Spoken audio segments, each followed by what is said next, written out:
മധുരക്കിഴങ്ങ് കഴിക്കുമ്പോൾ തൊലി കളയേണ്ട, ഗുണം ഇരട്ടിയാണ്. മധുരക്കിഴങ്ങ് വളരെ പോഷക ഗുണമുള്ളതാണ്. അവയിൽ പോഷകങ്ങൾ നിറഞ്ഞിരിക്കുന്നു. സ്ഥിരമായി കഴിക്കുന്നത് ആരോഗ്യത്തിന് ഗുണകരമാണ്. നാരുകൾ, വിറ്റമിനുകൾ, പൊട്ടാസ്യം, ആൻറ്റി ഓക്സിഡൻറ്റുകൾ എന്നിവയുടെ മികച്ച ഉറവിടമാണ് മധുരക്കിഴങ്ങ്. വേവിച്ചും ചുട്ടും വറുത്തുമൊക്കെ മധുരക്കിഴങ്ങ് നമ്മൾ കഴിക്കാറുണ്ട്. മിക്കവാറും അവയുടെ തൊലി പൊളിച്ച ശേഷമാണ് പാചകം ചെയ്യാൻ എടുക്കുക. എന്നാൽ മധുരക്കിഴങ്ങ് പോലെ അല്ലെങ്കിൽ അതിനേക്കാൾ പോഷകമുള്ളതാണ് അവയുടെ തൊലിക്ക്. ഇത്തരത്തിൽ മധുരക്കിഴങ്ങിൻ്റെ തൊലി നീക്കുന്നത് അവയുടെ 20% വരെ പോഷകങ്ങൾ നഷ്ടപ്പെടുന്നു എന്നാണ് പഠനങ്ങൾ പറയുന്നത്. നാരുകൾ പ്രധാനമായും മധുരക്കിഴങ്ങിൻ്റെ തൊലിയിലാണ് അടങ്ങിയിരിക്കുന്നത്.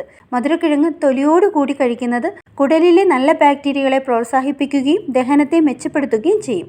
ഇത് വയറിന് ദീർഘനേരം സംതൃപ്തി നൽകും. ആരോഗ്യകരമായ ഗട്ട് മൈക്രോബയോം നിലനിർത്താനും രക്തത്തിലെ പഞ്ചസാരയും കൊളസ്ട്രോളും നിയന്ത്രിക്കാനും ഇത് സഹായിക്കുന്നു. കൂടാതെ തൊലി നീക്കം ചെയ്യുന്നത് മധുരക്കിഴങ്ങിൻ്റെ ആൻറ്റി ഓക്സിഡൻറ്റിൻ്റെ അളവ് കുറയ്ക്കും.